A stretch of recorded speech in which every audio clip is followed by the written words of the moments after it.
Welcome to the Equity.Guru Investor Roundtable. I'm contemplating space. I'm sitting here contemplating how small we really are in the universe.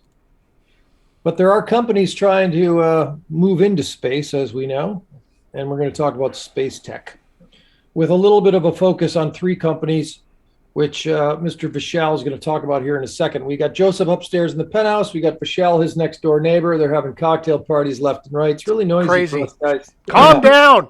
That's what happens when you talk about space, man. He's a Star Trek fan. I'm a Star Wars fan. So. Oh, geez. My God. Surprised you haven't torn each other's eyes out.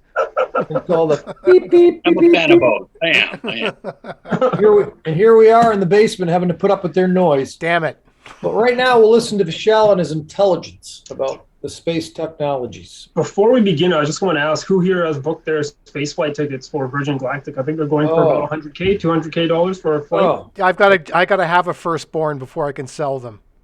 Yeah, Just I found that in the couch cushions. I'm all good. I couldn't find my checkbook, so I'm screwed. There we go. But put a small deposit maybe, and then pay it off after. But If you survive. the space sector is hot, but I think maybe for the wrong reason. I think when people talk about the space in general, when it comes to stocks, a lot of people are thinking space tourism. Of course, we're talking about a couple of billionaires, or 3 billionaires specifically: Jeff Bezos with Blue Origin, Elon Musk with SpaceX, and Sir Richard Branson here with Virgin Galactic. I'm sure Galen will have a few things to say, and Joseph as well. But here's a chart here of Virgin Galactic. A lot of hype. The stock hit highs of $57 to $60, and a few months later, we're here at $13 per share. And Sir Richard Branson last month cashed out $300 million, which isn't maybe the greatest, sign or vote of confidence for the future of the company. But I think investors, if they're looking into space, they should be maybe considering other things, right? Unfortunately, it might have a bit more of a military,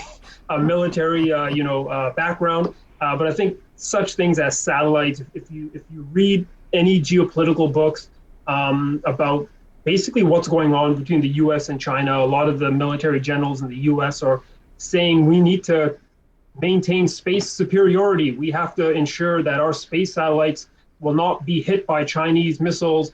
And that led to the whole Space Force. And the way the things are looking, there will be more spending, I believe, on space-based weapons, space defense, going into the future. And I think investors should be taking a look over there. Before we look at a few companies, I know space mining is also big, and this is something I think for people who are interested in this sector. Believe it or not, but Luxembourg, the small country of Luxembourg, I believe with a population of about or under 40,000 people. That's Liechtenstein with 40,000. Luxembourg, I think, has 700,000 or something. But they're betting everything from space resources and satellites to training the next generation of space entrepreneurs. This article and video just came out 5 days ago. So this is Luxembourg. Yeah. They have one of the highest income per capita in the world. There we go. So interesting move there. I thought that was quite. I was surprised. I was like, holy cow, Luxembourg out of all places. But I think that's an interesting read and also a video for you guys to take a look at. In terms of Canada, there's two companies here which do have, again, a bit of an aerospace and a military aspect as well. One is Magellan Aerospace, and another one here is MDA, which deals a bit more with space, whereas Magellan, with aircraft and stuff. But we can talk about those in just a minute. I want to focus on the companies that we want to, talk about in the show. They are Kratos.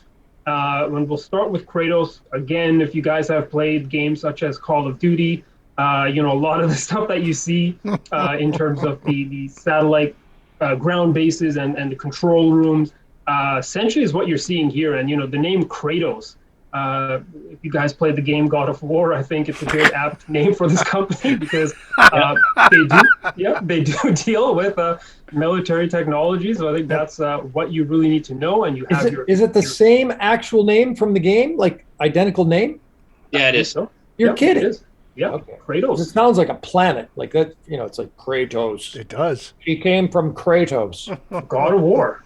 I like that plane though. It was a wicked looking aircraft. Like, look at Well, that. cool thing. stuff, right? Holy Cool stuff, crap. cool technology. And we're talking about a company that has government contracts, defense military contracts. And believe it or not, but apparently in terms of space, any space mission, 90% of those space missions use Kratos technology, and they have that in one of their points here. I'll bring that up when I let someone else chat, and I can show that to you guys. Howmet, I think, is an interesting play. This is Howmet Aerospace, and I think this is a unique way to play space. And this focuses on the materials used to build the aircraft. And mind you, they are a bit more focused on the aerospace side of things. So, conventional airplanes, and that is the biggest market and biggest business revenue producer. They do have a backlog of 8.5 years.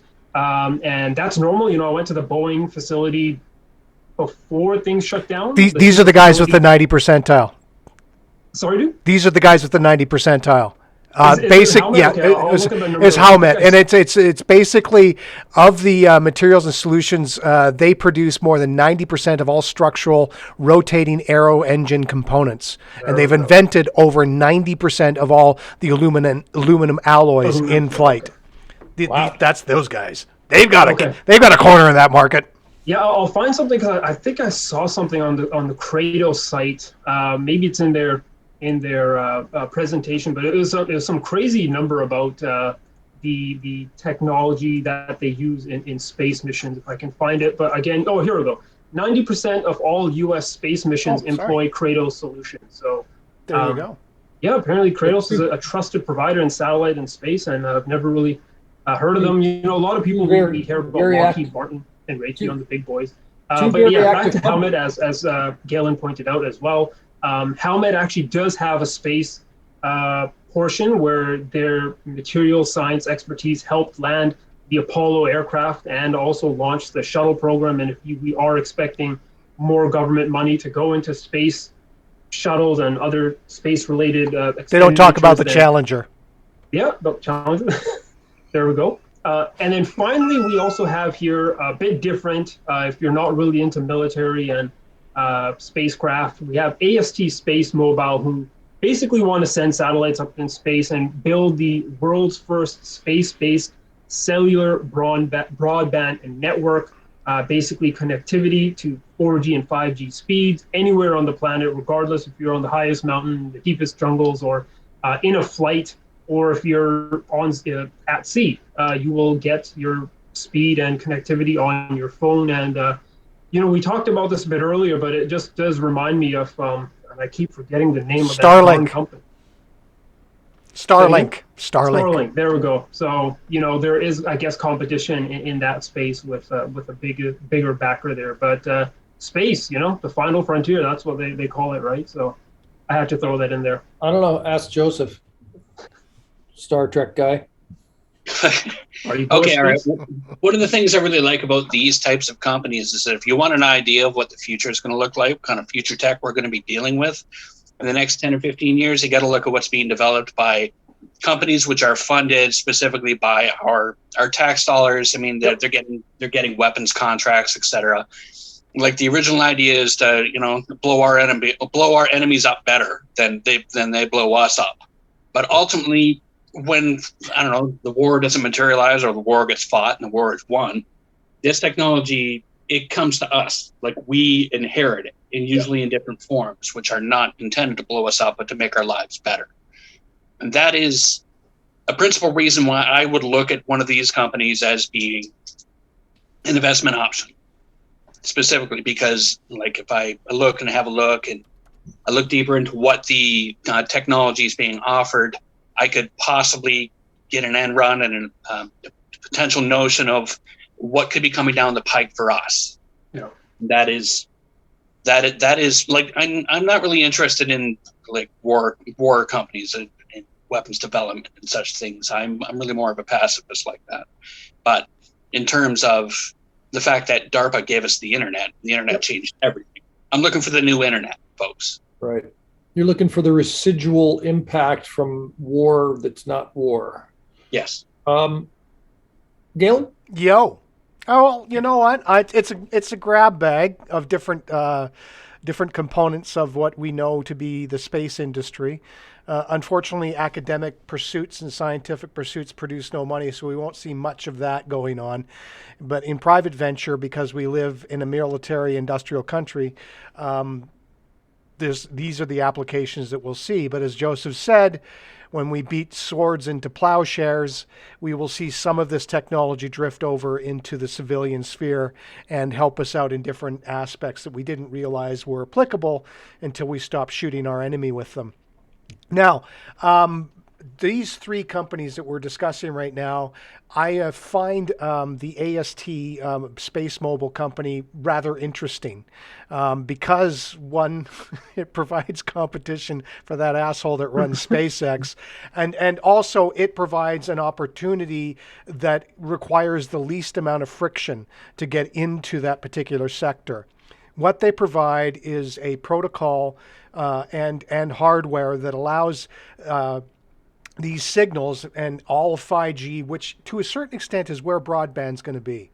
It allows it to be all over the world. There won't be any open spots. But they're not trying to compete with the telcos to provide the service solely to you. What they're doing is that we will be the add-on. We are going to be the plus. We're going to be the value-added component of this particular plan for you so that when you drift out of service, which is fairly regular in this world, you can apply on a piecemeal basis or have us saddled on as something that's going to continue forever, and we'll provide that service without you having to do a damn thing to your phone or changing providers or anything like that. Whereas with SpaceLink, there's a whole bunch of hardware that you have to get. There's an investment in that. There's also a technology learning curve that you have to take to in order to implement it into what you're doing. So these guys are offering at a far less price. Now, because Elon doesn't have to show his books to anybody and he can leverage his money at Tesla to continually fund SpaceX until, the end of time,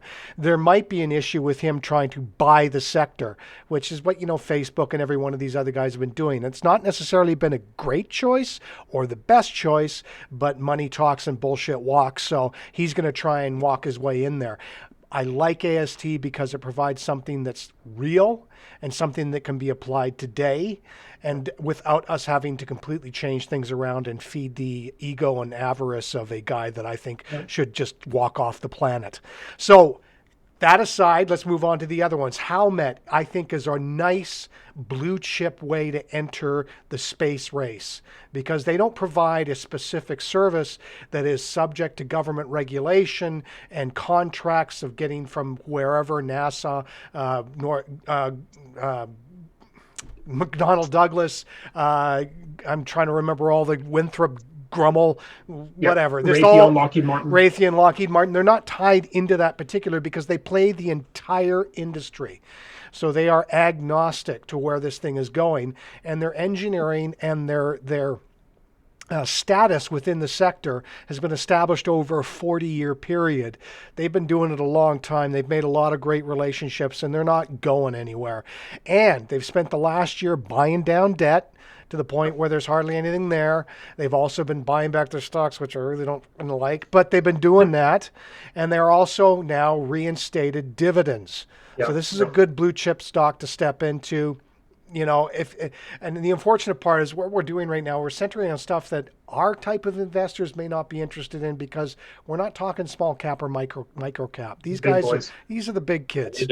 But I mean, this is a nice retirement portfolio investment with Howmet as far as I'm concerned. Now we got Kratos. Kratos is like the giant with the big sledgehammer that's walking around destroying things. You've got combat readiness and awareness offerings. They provide vehicles and equipment and hardware that you can launch missiles from, that kind of stuff. Then you've also got let me get in here. You've got rockets, science rockets that they have. This is where they sort of briefly step into science. But they've got what they call, oh my gosh, what do they call these rockets? They call them... Surface to air?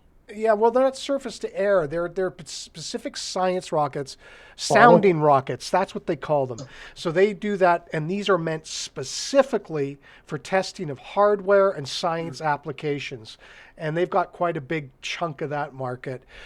They also are doing training and testing for military equipment and pilots. So they're centered in that way. These guys are the military play. They're not going to make any money off of science. They're not going to make any money off of commercialization of technology. These guys are government contracts, but they have such a deep relationship with the U.S. Space Force. I'm sorry, I still can't say that name without laughing. Let's just say the U.S. military, because that gives it a little more legitimacy, and rather than thinking about, some sort of 1950s cartoon. So which means they also have influential political stockholders. Absolutely. And these guys are definitely not going anywhere for the next 50 to 100 years unless we have a complete breakdown in society. So there we go. I'm interested in it. I think I'm more interested in what gets applied to society after, like Joseph. But I'm also very interested in Howmet. I think that's something, if you want to have a retirement package, that may be some companies that you want to take a look at. For sure. That entire breakdown of society is not entirely out of the question. No, it's not. 2024 is going to be pretty interesting. We'll see what's going to happen next year. What the behemoth south of the border does with Yes. itself is going to wave our way up here. All right, Michelle, I got to eat my burrito, so that gives you an opportunity to punch up the charts while I do that and talk about these companies people want to make part of their retirement portfolio. There we go. So, I mean, as Galen mentioned, Howmet has that dividend. I just want to say there are other, I guess you could call them blue chip companies that are sort of bigger boys. Galen referred to them, the Lockheed Martins, McDonnell Douglas, Raytheon. Yep. All those guys. So those guys are all. We hate those guys. Yeah, they're all they're all the military-industrial complex, and they do pay dividends. And I think everyone knows that there's usually big politicians owning shares in those companies. Yeah, that's why they blow up people indiscriminately. Yeah. So there's always a debate between morality and investing and stuff, but these military stocks do tend to perform well as blue chip companies, as dividend paying companies, whether we like it or not. But factor that in. If it's not something you want to do, again, it's up to you. There's plenty of other things that you can invest in. But we'll break down the charts here of Kratos, Howmet, and AST here. Funnily enough, AST is probably the one that looks the best and one that we can probably act on even tomorrow. But let's do that at the end. Let's look at Kratos here. Significant downtrend here.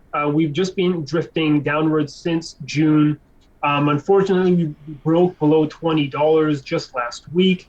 And recently, we're witnessing maybe some range here on the daily candle. And when I do zoom out, I do see a support level here around the $18 zone or $18.50. Again, I like to look at these numbers as not just one number exactly, but like a zone. So that's why I like to. Where was their high peak? When was that? The high peak was actually it was this year, 2021, with hitting record highs of $34.11 American. So this year in February, they did make record highs. And then since then, they've just been drifting down lower and lower. And again, since the peaks at $34, they're now trading at $19, and bit of a support zone here. So I will be watching this stock to see if we can develop some sort of base or a range, and it does look like that's happening currently. But what I would like to see is to see that nice breakout from that stock, and then from there, that would basically indicate this downtrend is over. And do keep in mind that Kratos does not pay a dividend. So it is a bit different where it's still a big company, but they're not paying dividends just yet. So I think that might be something to factor as well. And then finally, we have Howmet here, which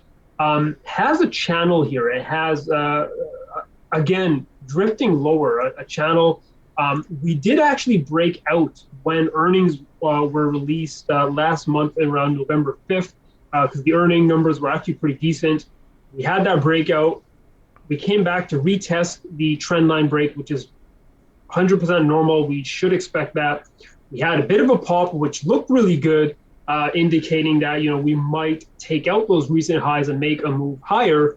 But instead, we sold off and closed back below that trend line, basically creating what we call a false breakout or a fake out. And I think it's probably to do with maybe an overall market sell-off. That's what I'm thinking specifically. But we are still maintaining this channel, and honestly, we did see some good bids today here to get the stock from lows of 28.50 to 29.26. But I still think there's some lower room here for support at around the $28. So I would be watching to see what happens there. Not maybe one that you can act on right away like Kratos and AST, but one I think you should keep on your radar. And as Galen mentioned, they do pay dividends. So I think that's something that you should keep in mind. Although I don't think it's the highest dividend just yet. It is only 2 cents per share quarterly, but I know they did stop paying dividends, obviously, during the pandemic, and they've just reinstated them. Yep. So that's usually a good sign. And then you guys can see as I zoom out, they have actually, or they did at one point, recover the entire pandemic sell-off there. And we're now just coming back to hover around that $28 zone, but it is sort of moving like a value stock where it doesn't really move very volatilely, which I guess makes it interesting for some people. And then finally, AST SpaceMobile. I have a question before we get started, which I think might be useful to some of the folks maybe listening in, because these aren't the size of the companies we normally follow. No. Back to the Kratos chart. What would actually cause the downward trend line? Do we have any means of speculating on what that might be? Because if you look at small cap companies, you can look at macro trends. But how would you know? How would you be able to, determine maybe what's causing the diffusion of investor confidence to make people sell at this point? Yep. So it's either due to, maybe it could be an overall market sell-off, but I'm just looking at the earnings here. So you can see here in May, they did surprise. In May of this year, they did surprise, but the markets really didn't like it. There was an earnings drop. And then just recently, the last two earnings here, one here in July, you can see there was actually a big price gap down, which really started this second half of the downtrend. And then there was a recent earning here on November 3rd, which they also missed here, which caused the rest of the sell-off and that breakdown. So it seems that it's more. So it's a response to earnings then. More of a financial thing here, which basically caused the breakdown. Earnings surprise wasn't. What's the market cap? I can't quite see it on mine here. Let's take a look here. It's probably a pretty big one. Kratos Defense is $2.36 billion. Whew. $billion. So quickly here on AST SpaceMobile, this is a type of chart, I guess, that we've seen a lot in small cap companies, and it's basically we're at a big support level, folks. $8 here. You can see here we tested this $8 zone in August of 2021, and we had a nice pop from there, and we tested this $8 zone on December 6th. We had a nice pop from there, and we're back at that $8 zone a few weeks after December 6th, and we're hoping to see the exact same sort of price action we've seen the last two times, and the stock is ranging. I like it. I think if we do get that breakout above the $8.60 zone, if we by any chance fail, if the stock does not pop up above $8 here, no buyers want to jump in and we break down, we are then looking at $7 American, which is in fact the previous record all-time low. So I would expect, buyers to put up some sort of fight at $7. But if we do break below that, then we're at that circumstance where we're making new record lows, and no one really wants to see that. And if we do that, we then look for basing again. But I don't want to talk about that because we are literally seeing basing here. We have like about 6 trading days of price just consolidating between $8 and $8.60 here. And I think if we get that break above $8.60, you're good to go. So this is probably the best one that you can act on right now if you want to be bidding here at support. I would think so. I would think so. Plus, it's more of up your alley if you're trying to stay away from the military-industrial complex. Joseph, you get to go first with my $7,500 on any of these. Well, I don't know. For the most part, I mean, as much as I say I like the idea of future tech coming from essentially military-based companies, I'm not sure whether I could actually justify throwing money at a company which kills people directly with its products. I would be more interested in think the telecommunications angle. I think that's ASTS, right? That is, yes. Yeah. So I think I would probably go with half into that. Hopefully we see a little bit more of a spike so I can actually make some money off it. But this looks like something I probably do a little direct dollar cost averaging. Yep. I was going to say it's a pretty good price right now if you're throwing $3,750 at it. Galen? Well, I agree with Joseph in regards to investing in AST. I like it, and plus they're thumbing their nose at fucking Musk, which deserves a well thumbing, if that's even a word. But it has I should probably say though, Galen. Yep. Do you think Elon Musk takes SpaceX public? Because if they do, that would basically be a very bullish thing, maybe for the space sector in general. The stocks would probably get a push on that. He's hoping to. Right now, he needs to show that he's actually getting some business with it, besides just spending money to put his Starlink satellites into space. But the retail crowd loves him, man. If he does take it public, I think it would be quite popular. Well, probably, but not for the reasons it should. This is the unfortunate part. We live in an age of decacorns, which is just fucking insane. There's no reason companies that are $11 billion should be entering the market. I don't buy into it. It's basically another patent troll. He's taken NASA engineers and NASA technology and rebranded it as his own. He's going to probably say the same fucking thing as he said with Tesla, saying they're not going to patent any of their technology. Well, he can't. He couldn't with Tesla. It already existed, and if he tried to, he would spend the rest of his life in court.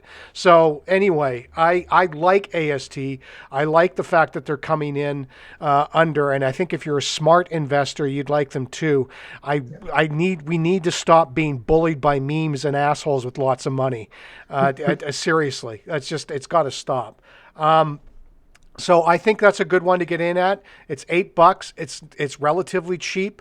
As you said, they're hitting their support level, and it's supplying a much needed service that will actually democratize telecommunications because it will provide it to places that just can't get it for what they say is a reasonable fee instead of the thousands of dollars that Starlink will cost you.